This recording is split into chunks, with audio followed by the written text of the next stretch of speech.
1950s. In the 50s, Haitians affectionately called their leader, General Paul Eugène Magloire, Bon Papa, the Good Father. They joked about his liking of whiskey and his fondness of the good life. That's because times were indeed good for Haiti. Tourism was booming, celebrities flocked to the island, exports were on the rise, and a constitutional order was in place.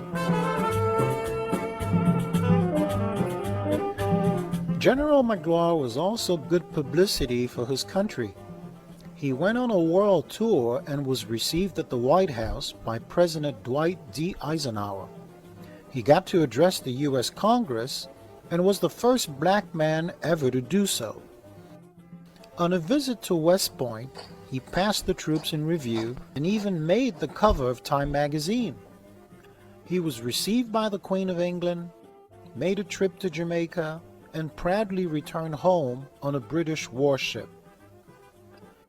In 1954, to commemorate 100 years of Haiti's independence, General Magloire staged a reenactment of the decisive Battle of Vertières against French troops. Using young army cadets, he wanted to show the prowess of the indigenous army and how Napoleon's shock troops were defeated. Still, Haitians joked about their beloved leader. They called him Casson Fait, Iron Pants. He was a strong man for sure, one who tolerated no dissent. He came to power in 1950 by overthrowing duly elected Dumancé Estimé. He relied on a core group of officers that he trusted or favored. 3 officers in particular stood out. They were Lieutenant Henri Perpignan, Captain Alix Pasquet, and Lieutenant Philippe Dominique. Lieutenant Henri Perpignan was Magloire's trusted aide and a member of his kitchen cabinet.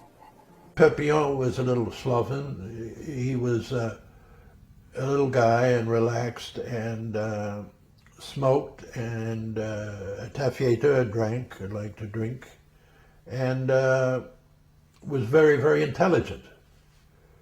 He was a member of the Petite Junta, and being a member of that, he had power under Magloire, and he also was the one who ran the spy system.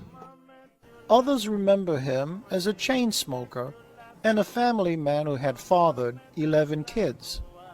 Captain Alix Pasquet, on the other hand, was attached to the National Palace. He trained as a pilot, and he was a former Tuskegee Airman, one of only 3 Haitians to have received training with the famous airmen. At the Haitian Military Academy, Captain Pasquet studied law and left a strong impression on his fellow cadets. Pasquet et moi, nous étions à la faculté de droit. Pasquet venait chaque soir chez moi pour les répétitions. On faisait des répétitions pendant 2 ans. Donc, c'est vous dire qu'on était très amis, mais il était très bouillant.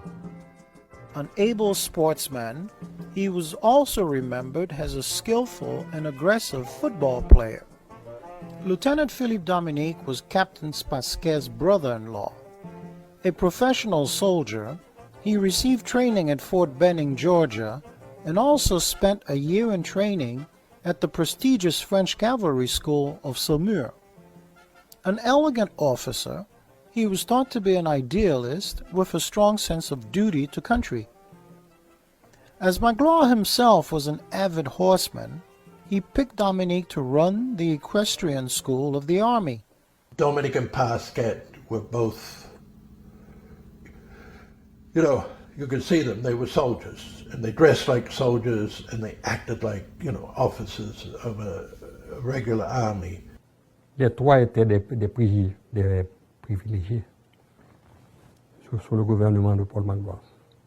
J'ai rencontré Magloire et quand je l'ai rencontré, quand il est revenu d'exil, tu vois, il m'a dit que